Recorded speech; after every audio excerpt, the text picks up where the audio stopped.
got especially in Puntland. And this idea, before I went to Puntland, I met a lot of Somalian people who came from Somalia, and they reported that some estimate report, they told me that every 2 or 3 households, you're going to find 1 or 2 people who are severely mental ill, and there's no enough medication or care for them, and the people are really having a tough time to deal with this mental issue, especially when there's no an effective central government. Then aware of that, then I will Google it and I will look into information regarding to Somalia, and then we find it out some articles, and the last report from 2000, UNDP, Human Development Report, and they classified Somalia as the lowest in all health indicators except the life expectancy. And also in the latest of Human Development Report, the country is not anymore improving because there's no enough data. And as a result, UN in 2005 they reported that in Somalia, everybody was struggling to keep alive himself or his family. Haddaan wax yar af Soomaaliya ku sheego intaas waxaa weeye Soomaaliya badanaa waxaa laga qoray WHO-ga waxay u qortay report aad u saabsan xagga caafimaadka, especially mental health-iga, waxayna soo sheegeen in mental health-iga iyo caafimaad ahaan guud ahaan Soomaaliya ay ku jirto meelaha ugu hooseyso 2000-kii waa 2000-kii. Reportyadii ugu dambeeyana Soomaaliya ma ugu darin sababtoo ah waxaaba jirin macluumaad iyo xog laga hayo xagga caafimaadka ama xagga mental health. Here, as you can see, the prevalence of mental health, as I mentioned before, and a lot of people came from Somalia, and they noticed that every other or every 2 households, there's 1 or 2 people who have severe mental illness. And then this report at the WHO, same thing reported that the prevalence of mental health disorder is quite high. And this is quite high because a couple of reasons. Number 1, there's a civil war and ineffective foreign interventions, and also there's a tremendous insecurity violence. People have lost loved ones, the people has been displaced, the people has been a lot of trauma, a lot of civil war, and that also has to do something that we have increasing the prevalence of the mental health. The prevalence, by the way, is kind of like new mental health diagnostic or new incident, plus the one who has been before that. For example, this year the people who has been have depression will be 20, and next year another 20, then will be like a 40 the prevalence. The new and old combined we call like prevalence. And also there's insecurity, violence, and civil war. On the top of that, the people has been having like a poor sources, drought, and also in the past 20 years or 18 years have been having like lacking or almost not existing like what we call like a government institution like which is so. waxyaalaha oo kordhiyay in mental health uu bato waxaa ka mid ah dhibaatooyinka Soomaaliya ay la soo dersay since 20 sano ugu dambeeyay uu ka mid tahay si dagaalka ahliga and mar uu ka hadlayay articlekan dhaqaalaha Soomaaliya dhibaatada ka jirto waxaa waaye intooda badan wuxuu ku tilmaamay laakiin ay ka hooseeyaan levelka oo faqrinimada. Levelka faqrinimadana waddankan waxaa lagu qiyaasaa much as Africa joogo waxay ku sheegeen laakiin most people in Somalia waxay dhaheen about average waxaa waaye dhaheen micnaha faqrinimada $1 micnaha qofkii inuusan heli karin maalintii wax ka yar. Marka intooda 50% waxay dhaheen $1 ka yar ay maalintii ku nool yihiin. inta xoogaa ka roona waxay dhaheen $2 ilaa $3 heli karaan. waxaa aad u yaraa inta heli karta maalintii $10 oo bishii $300 ah. marka taasna dhibaatada ay leedahay. weli waxaan ku jirnaa prevalency-ga qolooyin oo ayaa waxay ka sameeyeen survey especially Hargeysa ama waxay sheegeen in 21% magaalada Hargeysa dadka lagu sameeyey ay have at least ay qabaan one family member hal qof oo ka mid ah family inuu qabo severe mental health problem. and marna waxay sameeyeen still in Hargeysa laga sameeyey waxaa la soo xulay ama la soo qaatay 50 qof ayaa marka la wareystay. 50kaas half ka mid ah 2.5% ayaa waxay lahaayeen at least one person in the household has mental problem. like adoo magaalada maraysa 50 qof soo leexisay 50 qof aa wareystay half ka mid waxay dhaheen anaga waxaan naqaanaa qof gurigeena ka mid ah uu jiran. marka waa garan kartaa siduu marka arrinta aad u weyn tahay. marka severe mental health markaan ka hadlayno when we say like severe mental health they refer to this following diseases like psychosis, drug abuse, schizophrenia, epilepsy, mental retardation, depression, and so forth. marka cudurradan waa cudurrada ugu waaweyn. severe mental illness is cudurradan ayaa waa cudurro aad iyo aad qofka ka dhigi kara inuu noqdo qof aan haddaan la daaweyn cudurrada noqon kara qof ku noqonaya society-ga culays oo waddamadan waxaa laga dhahaa hamar disable. dadka disableka ah society-ga ayaa take care ku samaysan. laakiin waddankii qofka disableka ama oo aan shaqaysan karin oo cudurraan qabo familka ku noqonaya culays zaa'id ah. familka qowlba sourcekiisa yaraa ayaa haddana qofkii uusan shaqaysan karin inay take care ku sameeyaan. marka arrimahaas oo jira awgood ayaa waxaa ii imaaday dhalinyarad Soomaali ka timid oo dhacday dhibaatadan ayaa jirta maxaa laga qaban karaa. marka aniga oo ah just u furgelaya inay waxaan intay la eg tahay markaasna inaan arka aan raba ayaa waxaan November-ta ayaa waxaan ku tegay socdaal Puntland. waxaan ka bilaabnay Boosaaso, Qardho, Garowe.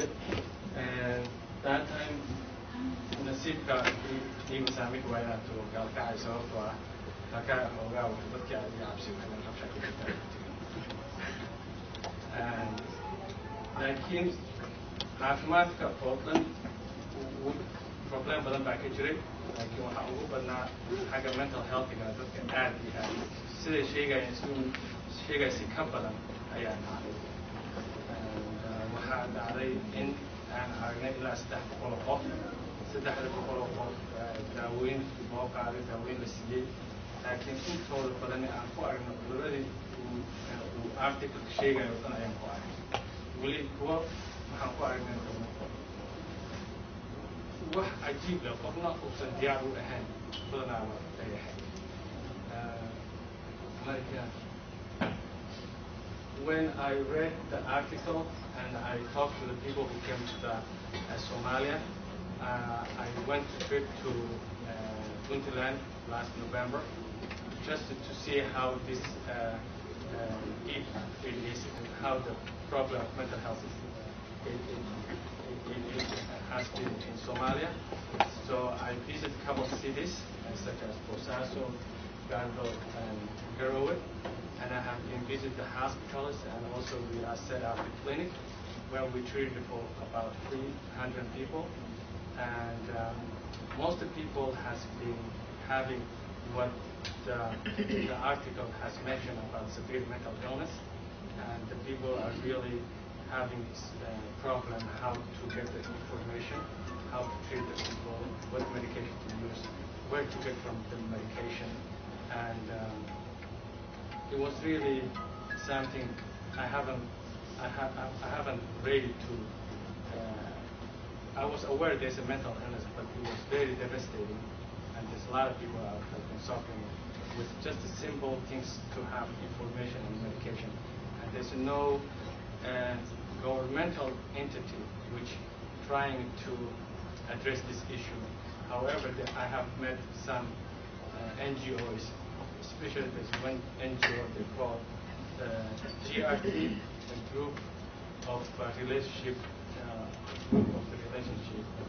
transcultural, and this group is located. It was funded by Italian people and was funded by EU. And really, this group has trained and opened a couple of centers in different cities, such as Garowe and Bosaso. And there has been, I have met a couple of nurses in the past and trained by GRT, and they did really good job about treating these people, and at least they provided medication so they couldn't be on chain. And next. So this is the data we brought from the last trip in November, and this is 174 people. And as you see, this is what we call the severe mental illness. And for example, Alzheimer is this is when elder people kind of like having problem with the memory. And I was surprised to see in Puntland there's a lot of people who are elderly, about above 65, 70 years old people who lives with the family, but the family has no idea what has been going through this elder person. And the elder person was leaving the home, he cannot come back, they have to go after him to find him. The elder doesn't know when to clean. mental health in wax laga qabto sababtoo ah waa ku sheegay waxa way dagaal joogto oo wadanka Soomaaliya dhibaatooyin badan oo dhacay sourceska oo yar dadkii oo aan cilmi u lahayn marka dadkiina diaspora jooga ama wadamadan jooga waxaa fiican in wadankii cidii heli karto marmar Dr. Abbas. And we have a relationship with the PDFC. Many of you might know Puntland, the Diploma Research Center, is the main civic society in Puntland. They engage young people to make a difference in terms of doctors, engineers, anyone who's willing to participate. We can link you PDFC, and also we have relationship. Had good relationship with the Puntland government as well. Also, PUSA also is another agency who's doing a tremendous job for the young people to engage for those who need. As you might see, the PDSC is a huge involvement inside Somalia, especially Puntland. So we participated in their process. They hosted many trainings. We support them. Strength link between the PDF and people Puntland, and we hosted many press releases. You might see Diaspora hosting many press releases around the world. You might see little pieces happening in Norway, Toronto, Minneapolis, Australia, and that initiative which just encourage people to put our names and make sure they help people. And also we are also the role of the local chapters to engage the communities, and we holding forums that this kind of forums make sure we engage our people, let them know what's happening, also what's going on in Somalia as well. And one of the objectives and goals, Objective 2012, We educate, we have new innovations, and we have guest host here tonight. His name is Scott Johnson, who is going to do it for telemedicine. He'll be wild. He's outside. He's going to come back. He's going to talk about more telemedicine. What can we do as a diaspora to engage that telemedicine, teleeducation, teleeconomic? So he's going to be sharing a lot when we're here. So also we support health, support new initiatives, unreachable areas. Puntland, as you might know, Puntland, they're places that no one could reach. It's remote areas. No one can ever get access. We're trying to reach those accesses and put satellites to make sure we engage those areas that no one can reach further. Also, we hosted many seminars, health programs. Also, to build relationship with the Puntland government, to establish Puntland diaspora strategy. We're creating a strategy that we work in the government to more or less, this is what we need to do as diaspora. Can you do these pieces? So they have to do their piece, and we do our piece as well. As you can see, the Puntland is a strong PDF chapter globally with new talent. That means we're engaging young people, young elites, who can really do engagement in their community. Also, the host nation they're living with. Do the right thing. It's put in that effort. If we encourage one another, we can make a difference. And as I told you, numbers doesn't make anything. It's just what matters. Be people who can engage that drive. You can drive yourself. You can reach your friends, diaspora. You can engage. You can make that drive. I encourage each and every one, young people especially, who are sitting here today, who mainly are graduated and still in school. Please think about that one. You can impact. You can engage. You can drive. This is your idea. It's not my idea. It's your idea. And we all can work together and make an impact on our people. Anyone who has idea can come to the table, share with us. We can drive that idea. And think about it. Rather than talking, we should put effort by hands. That's the key. Always remember, we have to put effort. We have to do it. So thank you so much, and I appreciate for coming today. And I'm welcome my friend Saeed. So hi, I joined a very wonderful and unbelievable talk and burhan1 was doing the diaspora, and I designed myself. Not can I put a 1 minute or 1% effort to change the Puntland home, and I thought it's a beautiful idea. And I thought I'm not a politician, I'm not a tradesman, I'm a simple public health worker. I graduated my public health in Australia. I haven't worked in any NGOs, but I'm trying to get to now. I'm willing to work in Puntland as soon as possible this year.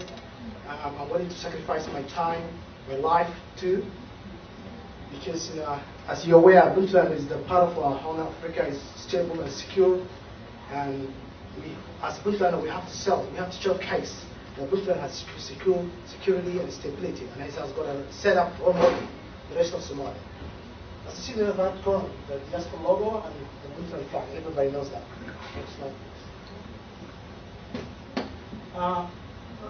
As you're aware, Puntland is the part of Sim Autonomous region. It's been created in 1998, and Puntland it's been estimated about 2.4 million. It's a government estimate. There's no NGO, there's no international, but this is the government estimate. 2.4 million population are living in Puntland. The capital of Puntland is Garowe. Administrative is the ports there. A lot of people are putting their money, their efforts, and they're buying, selling. And the major language of Puntland is the same with the rest of Somalia, is of course Somali and Hebrew Arabic. Religion is always more. As you're aware, in the media these days, the democratization process of Puntland political system is actually not a one-man vote. Now it's actually changing now. Change is taking place now. What the change is we need to establish a question. It's a part of the question, but it's not a simple thing.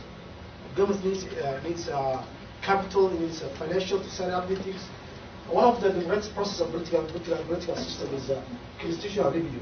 Puntland has to set up the constitutional review, to set up how each constituency of Puntland can have elected the leader they want. The government, the Puntland is the one of the step ahead. What Somalia thinks, one-party system. It's going to change to multi-party system. That's what we want. It's not an easy thing. It's going to take a while people to sink in, to understand how the democratic process is going to work.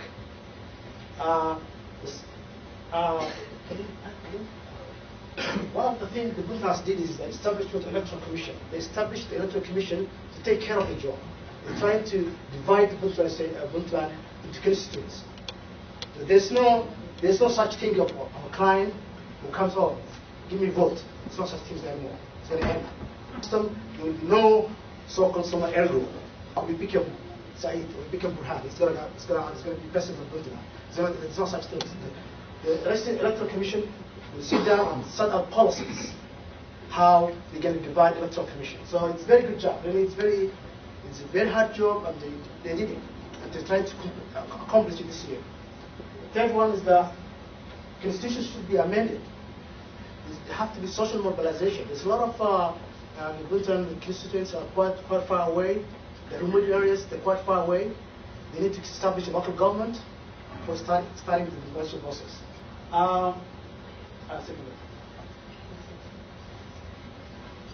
The Puntland, they support roadmap because the current Prime Minister Mohammed Gas and Angola Accord, they come up with the roadmap and growth principle. What the growth principle is and the roadmap is political outreach and reconciliation. The Puntland is leading.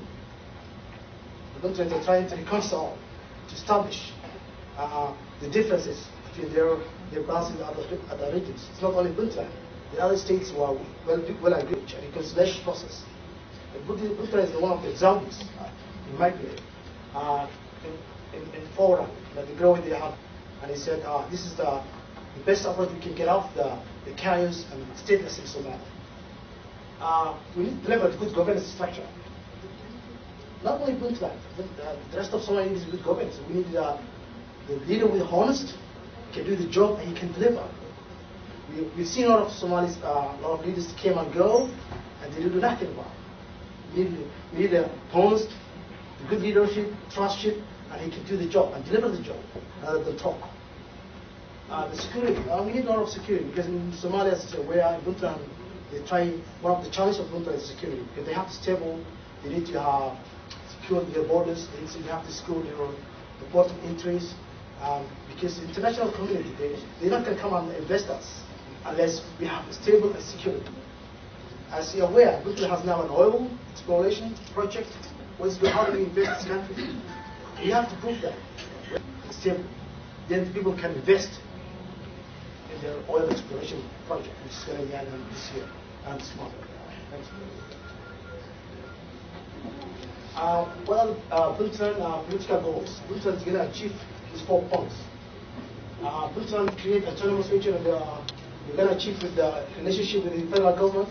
They have to already established Puntland. Puntland, they have very good relationship with the transitional federal government, Dr. Mohammed Gas, and the president of the TFG, Dr. Abbas, Dr. Sharif. The second challenge of Puntland wants to achieve is the challenge of Somaliland. The Somaliland are saying that some part of the Puntland has been occupied by Puntland. So this very hot issue. Puntland has to deal with it. The third thing is that Puntland, they want to create a market-based economy. They want to create peaceful transition. They want to create open market. Everybody can invest, no matter color, religion, wherever they are. They can come and invest in the country. And this is a very good project. Puntland, it's not easy to achieve. Puntland trying to do harder. And you guys, as doing the diaspora, you are the people who are come and help. Because we're not here to sit down here and do the job, paycheck, and go home. We try to help our own land. Whatever it might cost, you can help financially, you can help any assistance ideas. As burhan1 said, German said that, if you have an idea, come with us, we discuss, we look at it, and then we make a decision out of it. It's not a one-way street, it's a two-way street. We come together, join together hands, and help our homeland, our back home. Thank you very much. I appreciate it.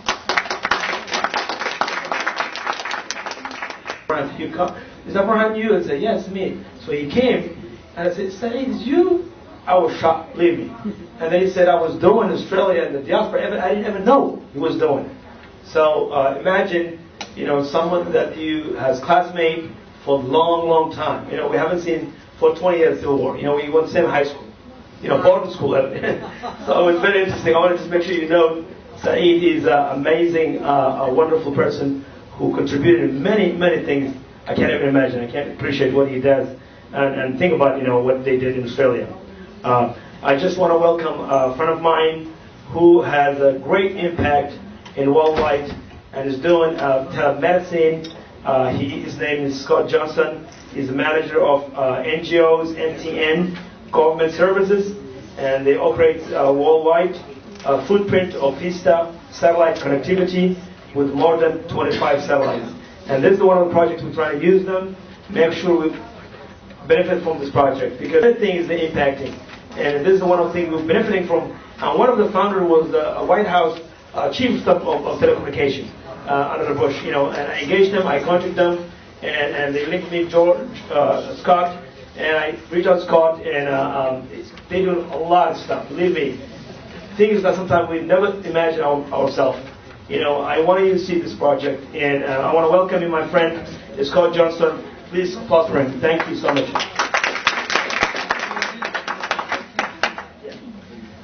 I'm very honored and I'm very thankful to know you're a great leader here.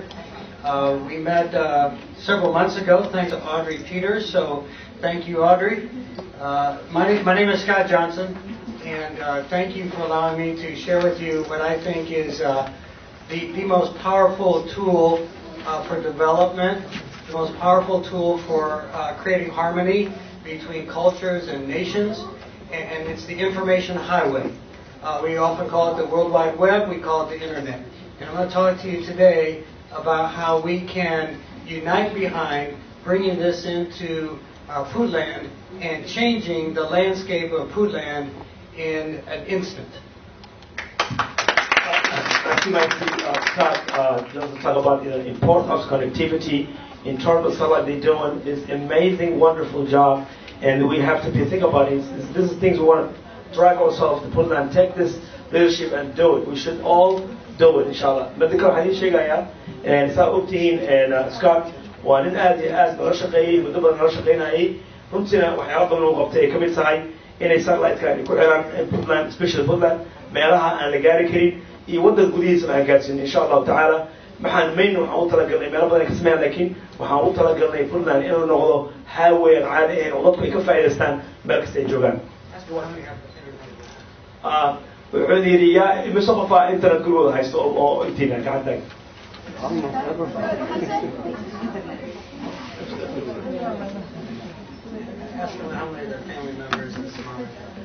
waxaan weydiiyey yaa familigiina Soomaaliya oo haysta xabad internet gaar.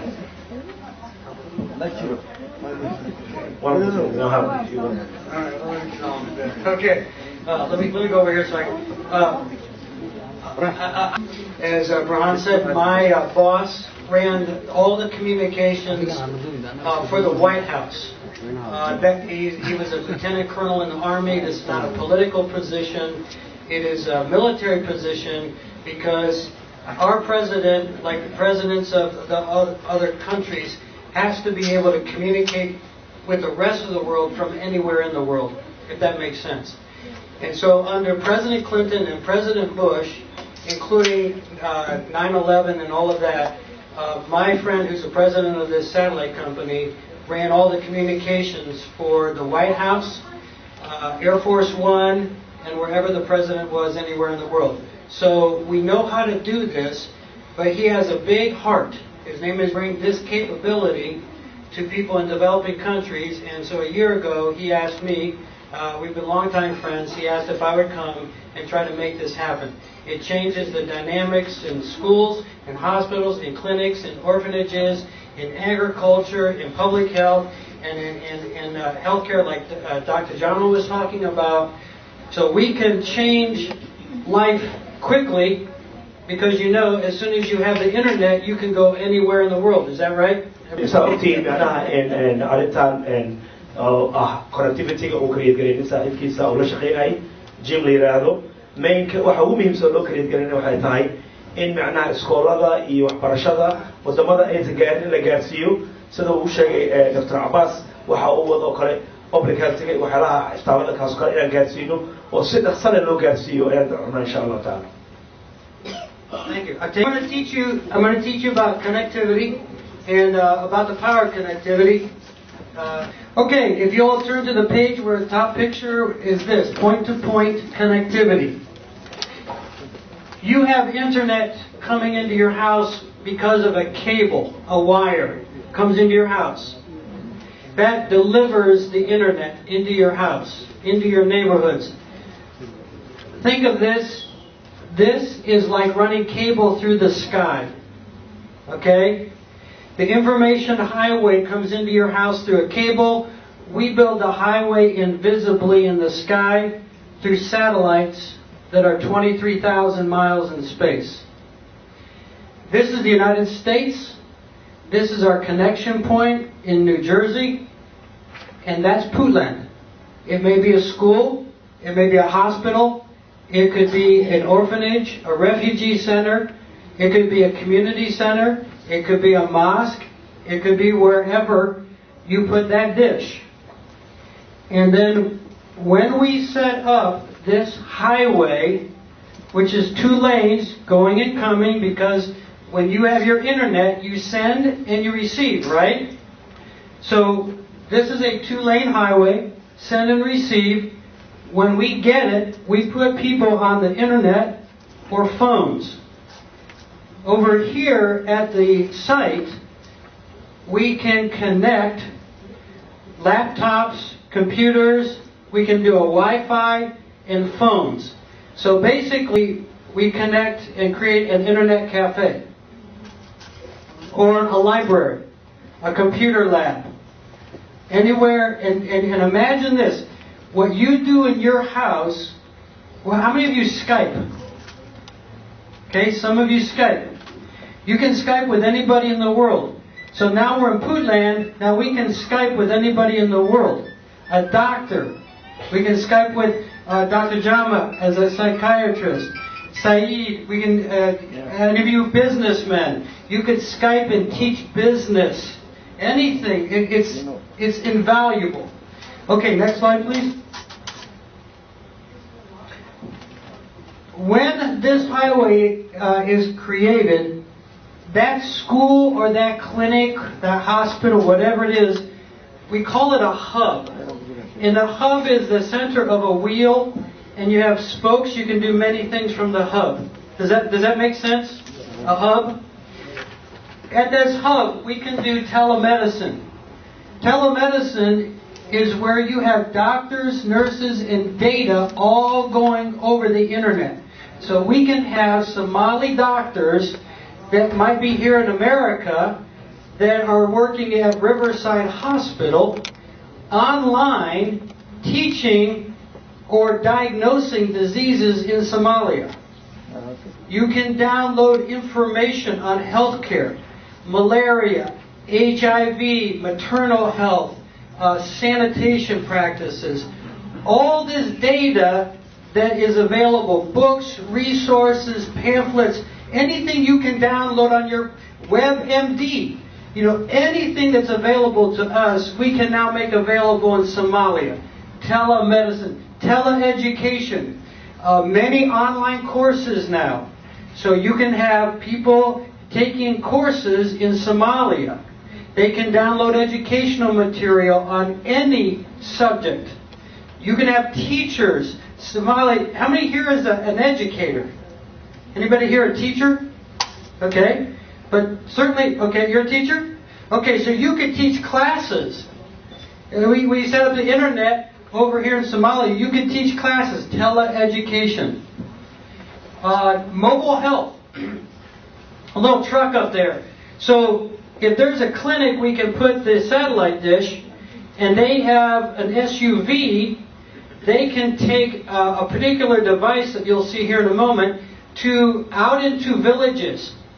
It's run by a battery, but it will gather all kinds of information on patients that can be kept at the hospital, but also sent anywhere in the world. To Paris, to England, to Singapore, to South America, to Caribbean, to OSU. Go Bucks, right? OH. All right, yeah. They're playing tonight. Who scheduled this thing? Tip off. They should have tipped off a few minutes ago. That's all right. Okay, and then social networking. I want to talk about this one for a minute because it's very critical. How many of you have Facebook? I've got 2 Facebooks. So he's got 2 Facebooks. Because he has 2 faces. 1, 2. No. Think about this. When we bring this to a school or a clinic and open up an internet cafe, now all these children and adults can have a Facebook. They have faces. They have creativity. They just don't have access to the highway. I think everyone deserves the right to get on the highway. But you and I, in America, you as a diaspora that have family back there, can help get the highway built. Does that make sense? So social networking. So we have children in America online and Skyping children in Somalia. I think that's going to create world peace. You know? I think that we will bypass and get around a lot of religious differences because we're forming friendships. I've gotten to know you tonight because you have a face and you have a name. And now we have a relationship. And once I have a relationship, you know, I have a friendship. That makes sense? Yes. Okay, next slide. Now, uncontended bandwidth. How many of you have ever driven on 315? Have you ever driven on 315 in rush hour? Oh, yeah. It goes real slow. To the south. That's like the internet in Somalia. It's very slow. Because there's a very little highway and a lot of cars trying to go on it. But what we can do is we can put a single highway to a single place. So imagine you get all of 315 by yourself. You can go pretty fast. That is uncontended bandwidth. Nobody on the highway but one site. Does that make sense? Okay? What's that? All yours. Yes. All yours. So Saeed's going to open up a business in Somalia, okay? And let's say we put a dish there for him. And he wants uncontended bandwidth. So he wants to ride that highway as fast as the number of lanes we put in there, called bandwidth. No competition. Next one is competition. Okay? Next one, please. Next one. Now, this is on your paper. The next one is called contended. Contended is when we can put any number. I only put 3 on your paper, but we can put several lanes of highway. So let's say up here, that's this Saeed's place right here. Okay, Burhan's going to open up a hotel, and he wants internet in the hotel. Because nobody wants to go overseas and not have internet at the hotel. Yeah. And let's say this is Dr. Jama, and he's opening up a clinic. So we run one highway, but we split it between 3, so they split the cost of the highway. So it's not as expensive for each person. That's called contended. Now remember, this is 23,000 miles in space. So when the beam comes down, it's like a light. It goes over a lot of territory. So the next slide, this is in country. So the next slide, which is also on your paper, we can put it in different countries. So let's say the UN wants to. The UN is down here in Kenya. No, Lucy. Audrey's friend Lucy was here. She's from Kenya. So let's say she's got a clinic down here, and we've got Dr. Jama here, and I got a friend up here in Ethiopia that runs a school. They can all run the same highway. We just divide it into 3. So we can cover big country areas with one beam bandwidth. Okay? So that's multi-country contended, where there's competition. Okay, next slide. Word empowerment, especially women's empowerment.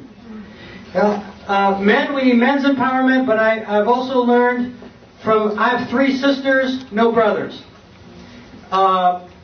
If my sisters get a hold of an idea, look out. Women have the power to do a lot of change. because they're mothers. We men, we have to help lead. Empower the women, but this is called empowerment, satellite internet. Okay, next slide, please. Okay, empowerment through what's called telemedicine. I told you about telemedicine before, now mobile health. This is a device that we are field testing right now that runs off a battery or a car battery. How many of you know some things about doctors and nurses? Anybody in medical here? One? No? Okay. This is called an EKG. It does your heart. Okay? Out of this one box, we can gather digital data like you would on a computer. But you can do EKG, ear, nose. Okay, next slide, please. Okay. How many have been to the doctor and they put that little thing in your ear? And then they go up your nose, and they go, ah, and they look in your mouth. That's called an otoscope. I can take a picture of what I'm looking at and put it in this device. Ear, nose, and throat, put it in this device. So Saeed's my patient. So I type in his name, I take a picture of him, okay, follow, and I do his heart, I do ear, nose, and throat, I put that data in. Up here, a lot of breathing problems in developing countries. I will have him do a breathing test. I record it. Over there's EKG, right here, taking a picture. Up here, we're taking a picture of an X-ray, putting it into the storage device as a computer. I can do his heart rate, blood pressure, oxygen, temperature, all these things. And women, we can do ultrasounds, get it all in this box, and then send it anywhere in the world to any doctor who can then analyze it and share information back to the site in Somalia. It's called telemedicine out of this one box. It is a revolution. I can take this box into a remote village and for 8 hours have power to see patient after patient after patient. And I go back to the clinic and I put it in my patient library on what's called a server. But through the internet, I can send it to doctors anywhere in the world. Called telemedicine. Next slide, please. Now, this same box. How many use Skype, right? Some of you Skype? Okay. Another thing is called video conferencing. Okay? So, I'm in Kenya right now, and these are doctors in Kenya. This is a doctor in the United States. We sent all the information to the doctor in the United States. Now we're doing a Skype call. And the doctor's looking at the information, and we're looking at the information, and he's telling us what we need to look for, what the problem is. Live, in real time, over the internet. So you can have doctors talking to doctors, teaching nurses, doing all this data, and giving your people world-class health care. Because you know that they need it, and you can get it here, and we can deliver it there. Next page, please. Social networking. These children, they could be in Somalia, they could be in Kenya, they can be in Haiti, but they don't have internet. And they look really sad. I believe in putting youth groups together. I believe that when we start social networking, once again, these children here are going to have access to the world. And I think they have a right to that. And these children have a right to get to know each other. They're inheriting a planet. And they ought to get to know each other. And there's only one way for that to really happen, and that's through the internet. And there are remote locations that don't have internet or that cable. If you've been to Somalia and tried to get onto the internet, it is very slow or next to impossible because everybody's trying to get on it. A lot of contention. Last slide. I have a group. It's an initiative in my company called We Have Faces Too. It's the children, it's the adults in Somalia that have faces, they just don't have access.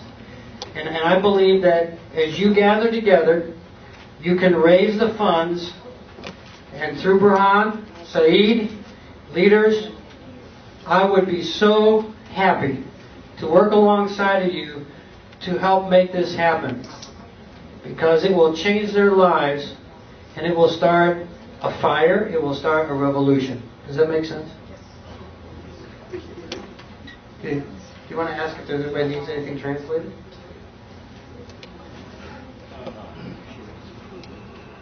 haddaad fahmin macnaheeda yaa raba inaan fahmin aan u sharaxo insha allah tacaala waa idinku celina overview project muhiimka ugu weyn waxay tahay qof su-aal qabo ma jiraa oo macnaha fahmin wuxuu ka hadlayo iskaadiri laakiin waxaan idiin sheegaa macnaheeda waxay tahay inaan runtii aan inteenaan baan ka shaqeyno arrintaan u wada ninkaan mayta waan runtii aada u fiican wax fiican qabtay dad badan baan noloshooda ugu bedelay noocan mamita marka wax su-aal maa qaba oo qof qaba rabo inay weydiyaan.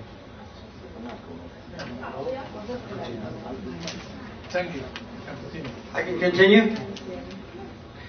Be careful giving me a mic, I'll talk all night. No. That pretty much gives the overview. I live an hour from here. Our company is headquartered in Leesburg, Virginia. But I will come down and meet with leaders anytime. I can help you strategize for the fundraising. My company has made a commitment that we will deliver satellite internet to developing countries at cost. Okay? We deliver satellite internet onto cruise ships, the very wealthy and their mega yachts, to our government and military, to the Red Cross, to aid in disaster and relief groups. But for developing countries, we're going to let our government and our military and the cruise people pay to help me help you. So we brought it down to an at cost. But I can talk to you about how to motivate children and schools to raise the funds. How many of you have worn one of those rubber bands before, the silicone bands? Okay? I've created a thing called Bands for Bandwidth, because that's called bandwidth. And as people donate, we can put the Somali, let's say it's Burhan's hotel. But you see what's neat? We can bring satellite into his hotel, but he can also operate a clinic from that. We call that capacity building. He could have nighttime education going on in his hotel. You know, it's not just for guests. He can run business meetings. You can have a businessman from Columbus or anywhere in the world projected onto a screen talking to 500 people in that hotel because we brought in the internet. So, bands for bandwidth. There are lots of organizations on the OSU campus. There are all kinds of ways to pull together $1 at a time to help build the highway. And the highway is always built a mile at a time. But you know what? I ride a lot of highways I never built. Okay? How many of you ever built a highway? But you all ride them, don't you? Now is our opportunity to build a highway for other people to ride. It's the people of Somalia who have visas too. So, I'm looking for construction workers. Thanks, Johnson. I really appreciate that. Oh, sure. Okay. Yes, I'll take any questions. Yeah, can you tell us the price? Okay. The cost. Okay, can you go back to the first slide? Not the map, but the first slide. Yeah.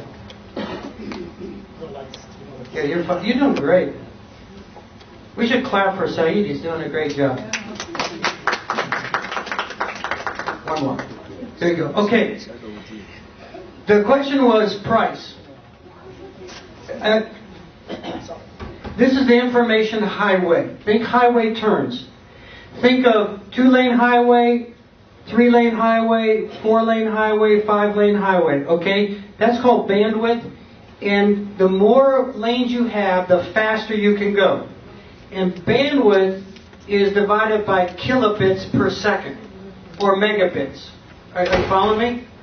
So what we do is we micromanage bandwidth down to the kilobytes. And it goes by 64. And you have a route that goes in and a route that goes out. Okay? In route is always the first number.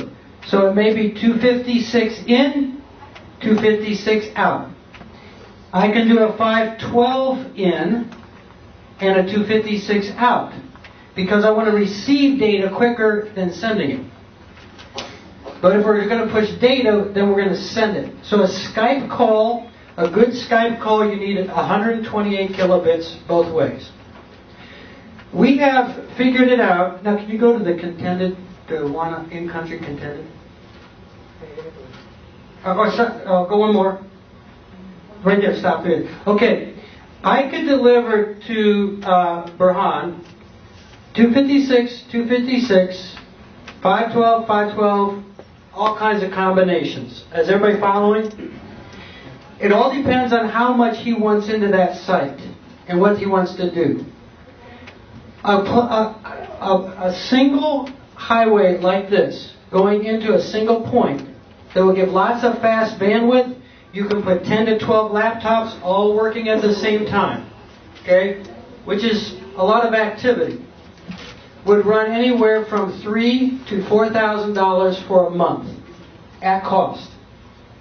To put the satellite dish, I have people that I can work with in Ethiopia that we could bring a satellite dish and all these components for between right around $8,000.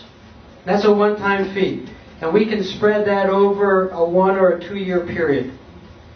So we hear $3,000 to $4,000 a month and we go, oh my golly, that is so expensive. Okay? But if you break that down to per computer, per hour, it gets down to like 42 cents an hour per computer for the month. Now, I was talking with Dr. Jama out in the hall, and the reason why I was coming back in late, and I've talked to Burhan before, what you do is you get a group of people together to sponsor or adopt the bandwidth for a week or a day or a month. And so you have one organization, let's say it's the Ohio State University campus. Anybody from Ohio State University here? Several of you? Okay. So let's say you get a group, or even with Audrey over here at the United Nations Association, and they want to help out, and so, okay, we'll adopt a month's worth of bandwidth, and we'll commit to raising those $3,000 for you. But you know what? If you have a whole group of people, they adopt it. But it's like, it's getting past the money to the people. World-class education and medicine for $3,000 a month is a steal. Does that make sense? So that's but we can break it down to where it might be only $2,500 a month, but that it will be a narrower highway. And there's a lot, and I can meet with people. I've put together some different fundraising models, especially the bands for bandwidth. And what's cool is you get a group, you get a school. Octavia's in a school, an accelerated school. You get these kids all switched on about it, and they go, wow, you mean if we raise money to put bandwidth over there, then we get to Skype these children, and we won't have to read about Somalia in a book? We can get to know these Somalis, we can hear from them, and then we can see them? It to me, is a way in which the world is going to change. And that's why I keep hammering away at this. Because I believe in world peace, and I believe in people getting along, and I believe we have a lot to learn. Listen, please. I think we have a lot to learn from the Somali community. I think we have a lot to learn from the Somalis in Somalia. But not all of us can go to Somalia, right? But we can bring Somalia to America from the Puntland itself. All right? Yes, sir. Well, actually, you're talking about itemized cost for itemized use. What is the total combined cost for such project to begin, actually? To begin a project? Right, in terms of $1 million. Yeah. Okay. If you start out with, let's say, one of the key things is to get permission from the government to do this. Okay. Let me also have a follow-up question for that. Yeah. There's already deep sea cable that actually started from India all the way down to South Africa. Yeah. That's already laying inside the Somali basin. I mean, instead of, let's say, investing a huge amount of money in the satellite system, I mean, would it be more easier, let's say, you tap into the cable, and have you looked into that? Yes, and that's a great question. What he's asking is that they've run cable. They've run undersea cable up along the African continent. They run it down from Europe. And it comes in, actually up here. What was the name of that city? Berbera. Somalia. Yes. Here's what happens with cable and why everybody. I was actually talking to Dr. John, but he's got a friend over there who runs an internet cafe. Mustafa, over in Guinea. He's got a friend who runs an internet cafe, and it's always going down, and it's real slow. Because what happens with that cable coming in from the sea, friends, is that it is a certain width of highway that comes in and out of the country. That's the only point. So it's like out here on the highway when they go from 4 lanes down to 2. It really bottles up. Now once you get past and it opens back up, it'll go quickly. But going in and out of a country is a narrow opening. So cable is going to be cheaper, but you cannot do telemedicine and teleeducation. Okay? You just can't. You don't have enough bandwidth at the price unless you pay a lot of money. Now what you will find in Somalia when you go to the cable, you can do a speed test. And if you have friends over there, jot this down. Speedtest.net. www.speedtest.net. They barely have what we used to call dial-up. So if you test it in Somalia, if you can get on, it will be dial-up or less. I tested it in Kenya, Ethiopia, Rwanda, Ivory Coast, Cote d'Ivoire, and it's all the same thing. Why? Because there's this narrow opening. Does that make sense, sir? Absolutely. Well, to my knowledge, fiber optic internet is a lot faster than even the one we have right now. Right. You know, fiber optic is not even available in major cities right now as we speak. So from what I was told, it's a lot faster than any internet that is available on this earth. Right. So that's why I raised the question. And if you can also delve into the cost as far as just to begin the project start from the start on, because there was a story back a couple of years back that I was following about a retired German doctor and his wife, and they went to the far Afro regions in Ethiopia and doing a mobile health, just the same thing that you talk about, but their focus was more on female genital mutilation things. Yes. So I think definitely this is actually a good start. I think I'm on board actually. Are you on board? Great. Thank you. Let me tell you something else. When you rely on the cable, I haven't been to Somalia yet, but I can't wait to get there. I bet that they are running the cable on poles above ground. Do you know what that does? It always makes it susceptible to people cutting it. Or stealing it. Okay? Now, where cable works good, like they're doing in America and in Europe, they bury it. It's harder to cut. So, you are relying and hoping nobody's going to cut it. And on the cable, the fiber optics is the fastest. But it can be real fast until you get to that narrow place to go in and out of, and washing cars. And pretty soon we got a well. Why? Because kids are doing it. Kids don't know barriers. So, excellent question. I hope I answered it for you. The reason I'm asking is because that nowadays when you talk about technology, information, it's always involved national security.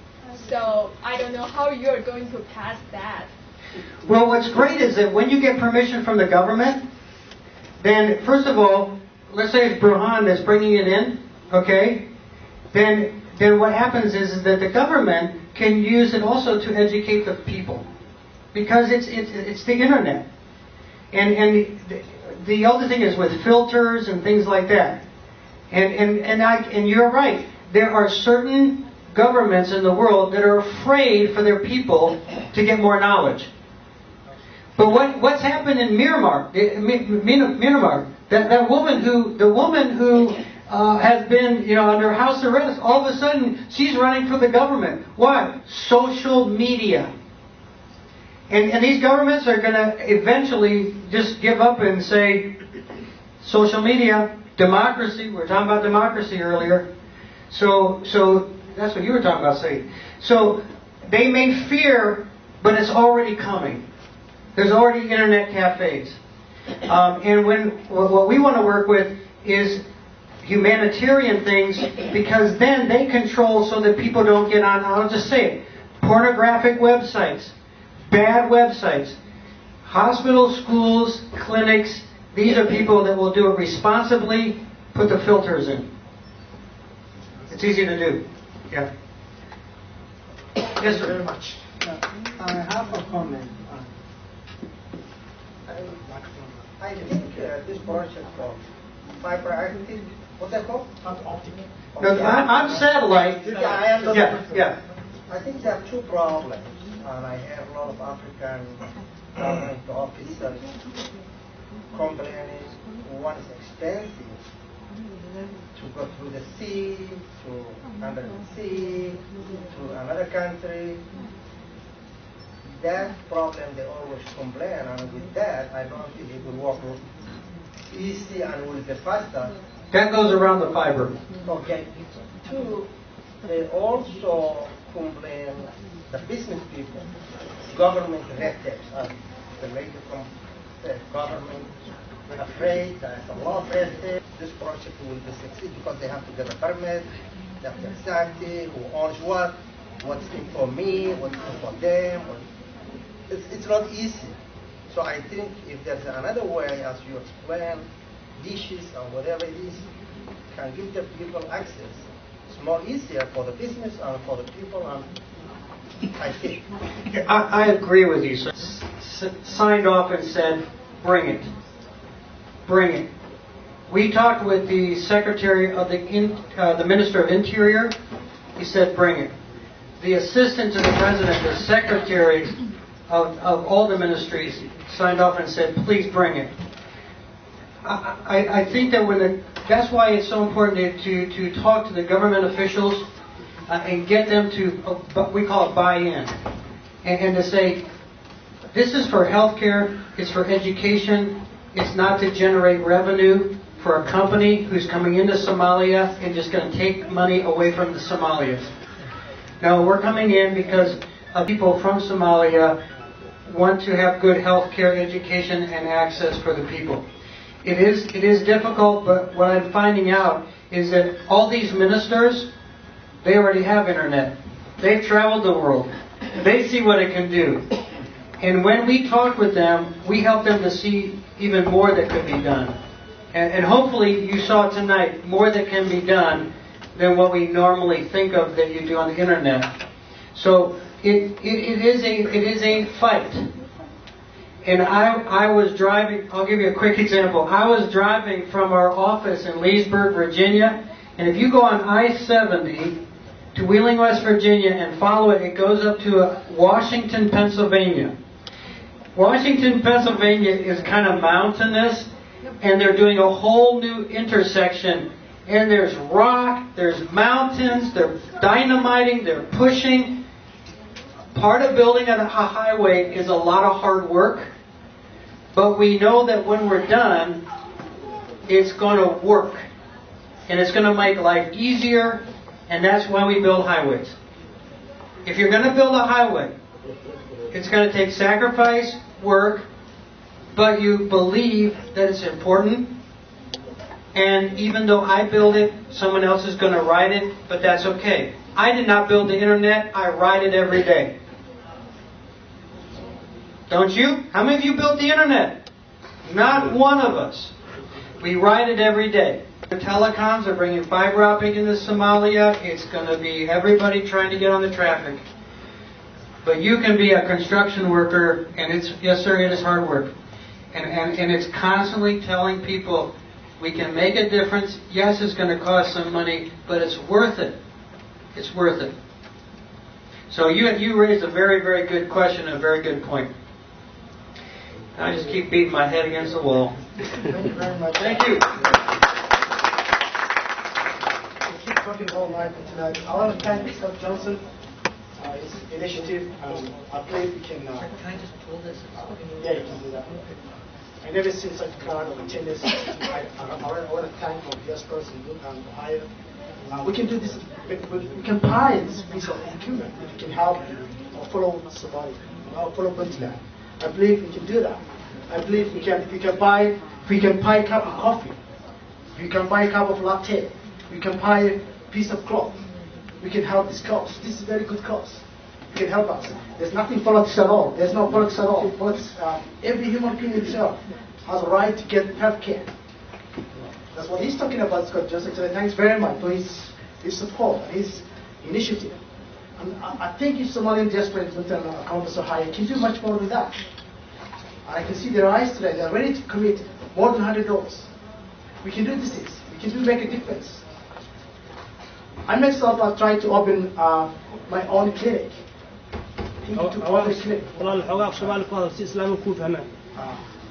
Sorry, people are asking to speak Somali. I've tried to establish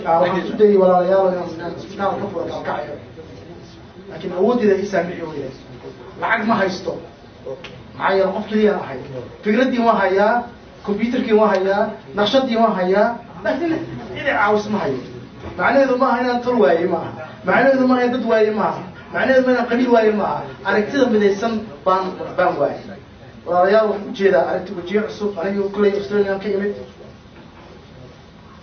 ولكن كذا يكون واحد يكون هذين يا سيدا نارتي عن الشركة المتمادين هم مرينا يا هنا تذكر نوجبها هي عوامات فيها هنا تذكر عن حلقة وحنا جالسين ضالا واحد أول دورة يعني ما هنا دولة وحكسبنا بنترا قبض دولة وحكسبنا معها دولة تذكر يا دولة يا أحيانا وأحياء سماجتا سمسة برونكس أنا أصلا سنكرنا سبتالك المها إذا قاعد ظفر أيوه ربنا نكشف وقاعد يوم تمكن يزدوس الله فريا كذي $10,000 وتمكن كذي سبتال أم أو المها ما بقياس كريسان المها ومراعة أو يكون ما بقياس كريسان ومراعة قاعد وكسر كهلا لا تفع كهيا ملوثا كهيا مرة ولا يارو وأنا محمد صمين كلمة أنا أودي كلمة دورة يوحنا أودي ولا ينام بالبالي سو إلى ما تاسين صح سو إلى ما حق دين حق تقن ولا يارو وحول أكسن ويحيش صدقاء ترى صدقاء إن سبتال كان كعيلة نفر الدوق أنا كوكا يا زتمان كانوا $100 إنه بقعش كمان كانوا $100 بقعش أوه أي نوبل القالين هي هذا وضمن الجربات نوبل القالين إنه يقلب كنا سيريا. Farming is open for everyone. ماشي بهالكي ماشي بهالو سماي أنا وغرس كانوا يحيي already always see what happening and what happening contact what سماي we trying to make it this happen. 3 things إن شاء الله تعالى وحاول بيمسنوا عنا إن شاء الله تعالى إن تذكر يلا أي دراب قرين اشتبكا أي معناها الاستعمال local community دول أمتى أي وفائدة إن شاء الله تعالى وحنقصوا دوينا إن شاء الله تعالى قبل يوم ما شاء الله ورنتي وحبرتي وحنا كجرتين برتو نرشح قيسا وحياة بدن أفريقيا أي واحد تاني جلسوا حنقصوا دوينا سوبر سعيد. السلام عليكم ورحمة الله وبركاته. My name is Subha Saeed, and I am a college student here in Ohio. Growing up in the United States, I was given an opportunity to gain the education that I need to become successful in the future. See, I was not born in Somalia, nor have I ever been there. But I do have a dream to go back and make a difference. I am a young female and I face a lot of challenges. The main reason for that is because of the Somali community. The Somali community views women only as mothers, daughters, and sisters, but never as leaders. Leaders who can contribute who can share their ideas, the thoughts, and the voice of the world.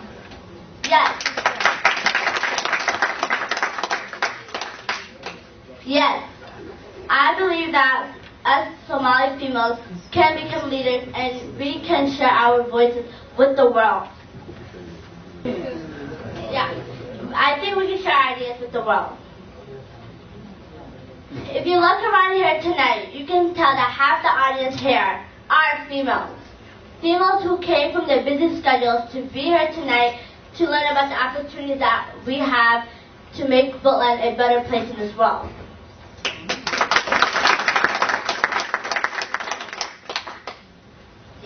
I totally believe that females can become leaders. All we need to do is step up and join the community. We need to contribute our thoughts and ideas, not just sit at home and take care of the kids. We actually need to go out and contribute our ideas and thoughts with the world. That's the only way Somalia can actually become peaceful. If you look around again, you can see that half the audience also are young people. The Somali youth need to take advantage of the opportunity that they are given. We are given the opportunity to gain any education that we want. We can become doctors or teachers. We need to go back and use those ideas and actually we need to come together as one. Not just man or female. We need to come together as men, women, young and old. The only way Somalia will ever be peaceful is if we come together. Remember, we only have one country. One country for us to show the world what we really got. We have one country and we need to educate our people who are at home, who did not receive the same opportunities as we did. Thank you for listening to my speech. Thank you so much. Thank you so much, Raj. I'm going to call her Yasmin Ahmed, who will say a few words. She has something she wants to challenge. So it's my daughter also, Yasmin Ahmed.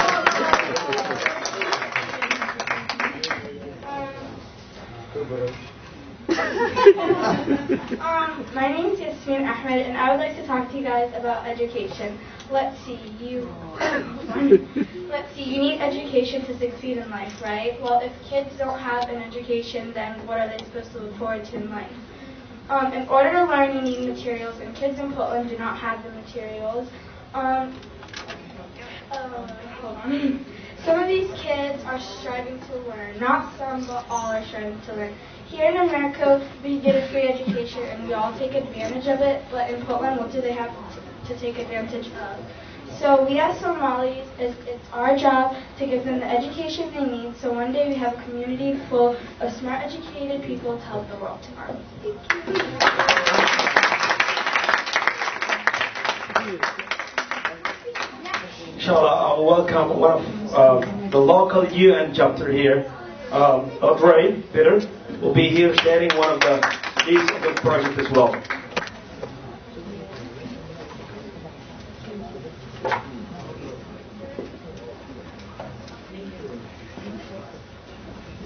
Good evening, everyone. My name is Audrey Peters, and I'm with the United Nations Association, the Columbus chapter. And just to give you a brief overview, we are not the actual UN, but we do educate and advocate for their agenda. And late in 2010, we actually created an alliance with the UN Foundation, which is also known as the Better World Fund. This year, one of our big initiatives that we're working on now is we just started an affinity group called UNA Women, and it's just gearing up, and so we're actually looking for people to participate. In order to do that, you do need to be a member of the UNA USA. The introductory fee for that is only $25, and it's $40 annually. But what we really want to do now is focus on the UN Resolution 1325, and that one is focused and talks more about women and the disproportionate adverse effects that they have in developing countries when it comes to conflict. The people that are most effective are women and children, and so we really want to focus on that. And what we want to do is we want to target our leaders here locally to do that. So we are grassroots. We want to really get a large number of people so that we can lobby our local representatives, and we need your help. We want you to join us and partner with us so that we can do that. A lot of that has to do with any group that's here, and we know that you guys have a lot of power. There's a lot of power here for the Somali people. We've done many things with the Somali group here in Columbus over the years. One of the biggest ones we did is our Somali women scholarship program for their agenda. And late in 2010, we actually created an alliance with the UN Foundation, which is also known as the Better World Fund. This year, one of our big initiatives that we're working on now is we just started an affinity group called UNA Women, and it's just gearing up, and so we're actually looking for people to participate. In order to do that, you do need to be a member of the UNA USA. The introductory fee for that is only $25, and it's $40 annually. But what we really want to do now is focus on the UN Resolution 1325, and that one is focused and talks more about women and the disproportionate adverse effects that they have in developing countries when it comes to conflict. The people that are most affected are women and children, and so we really want to focus on that. And what we want to do is we want to target our leaders here locally to do that. So we are grassroots. We want to really get a large number of people so that we can lobby our local representatives, and we need your help. We want you to join us and partner with us so that we can do that. A lot of that has to do with any group that's here, and we know that you guys have a lot of power. There's a lot of power here for the Somali people. We've done many things with the Somali group here in Columbus over the years. One of the biggest ones we did is our Somali women scholarship program, and that's when we had the UNDP in the U.S., but that actually closed down in 2010. But we do hope that you do continue to support us in this initiative. And if you want to hear more about it and how you can join us and how we can rally up, but we're really focused on women, and because we do recognize that it is the women that we approach conflict in a different way, and they recognize that.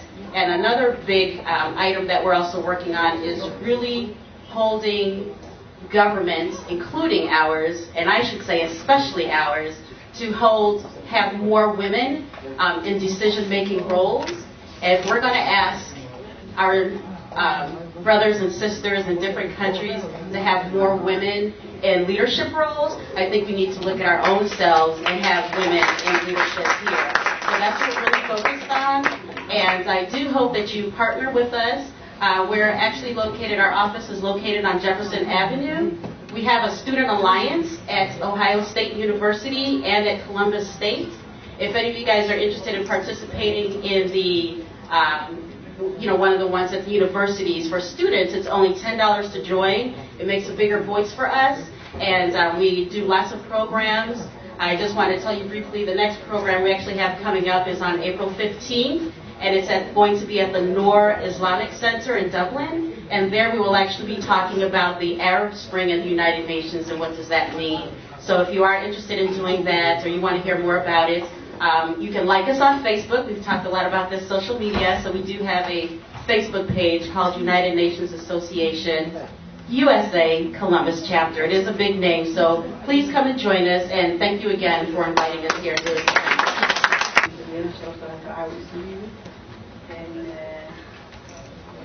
waxaan u yiri maaragtay wax laba kalmood aan dhowr ilaa wala loo yiri anoo ka hadlaya magaca gabdhaha Forbachooga Puntland and 13 sano oo geedii socodka nabadeedka Puntland iyo Soomaaliya gabdhaha reer Puntland kaalintii ay ka qaateen waa kaalin maaragtay aad iyo aad u hagaagsan inkastoo ay gabdha karti adag iyo dhibaato iyo waxba ay ka mareen haday noqoto xagga waxbarashada caafimaadka waxay tahay ilaa heer jaamacadeed dugsiyada farsamada gacanta sida farsamada gacanta heer wanaagsan ka gaareen waxay ku gaareen dadka walaahooda ee reer Puntland qaasatan gabdhaha qofka joogta maarta boqoshaha ugu tagaan ama ka warqabaan sida iyo dadkii inta caawintaba heer wanaagsan ka gaareen weli laakiin meeshii raba iyagoo aan gaarin ay tahay maartay weli ay baahan yihiin kaalin waxtar iyo in laga warqabo iyo in maartay dalka dib loogu laabto maanta waqtigii dib loogu laaban lahaa weeye gabdhahayga qofka joogta soo baxay waxay kordhiseen aqoon iyo maaragtay waay aragnimo maanta looga baahan yahay dalka in loo tago si dadka iyo dadkii wax loogu qabto waxaa kaloo loo baahan yahay daynu nahay Soomaali oo dhan qaasatan reer Puntland waxaa loo baahan yahay inaynu iska warqabno in waxa la bixiyo sidii hadaydii looga dhawaajiyey asarkiisa tagay wixii uu sheegayay إذا تبدأ قاعد مغليدين فحادي أنا وضنا حلوية لبعدين بوصاع في المشاغل ضد حسوس لهاي ضد والمغرية كثر هاي السنة ما في عافمات يوحبة مركا حلو بهاي هاي كذا حد اللي بدأ يكون يسويتيو أو الله يبدأها زين كتير I heard a lot of phrases tonight. I also appreciate that the chairman of the Buntan, burhan1, has tried his hard many times, trying to push the agendas, promise to hire. I just joined one month ago, and I'm trying my best as much as I can. Inshallah, wadi doona wixii aan qaban karo waa wadi doona. Waxaan jeclaan lahaa walaalayaal waxaan soo gaarnay closing night tonight. Thank you very much for coming, for your time, and I want to thank you everybody tonight for participation, for your time. And I want to say one thing tonight for closing this beautiful meeting tonight. If you're willing to give $1, it doesn't hurt you. It's actually helping someone else in another corner of the world. It doesn't matter race, religion, whatever it is. It's really good cause. I used to remember that when I was part of the Red Cross, there was a problem in South Africa at school, and I donated $400. Saying that, it's not because I like South Africa. It's because that I can see that the human difference. I can make someone else's life difference. If you can do that, if you can do men and women here together tonight, who have luxury life. We have all the cables at home. We have all luxury at home. I myself have cables at home. I've got a broadband internet. I pay $80 a month. So why do we? How come we cannot afford $1 to help a fellow human being? It can be Puntland, it can be Somaliland, it can be whatever name, or Africa and anywhere else in the world. And I believe we can do that as a human being. As we all share one planet, we all share one life. So thank you very much for coming. Thank you very much.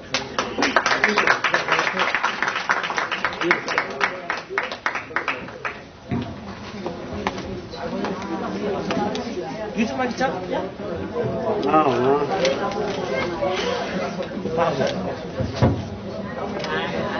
Alif. Internet on. Halo. Paguridi. Suka galak tadi. Malah ketemu.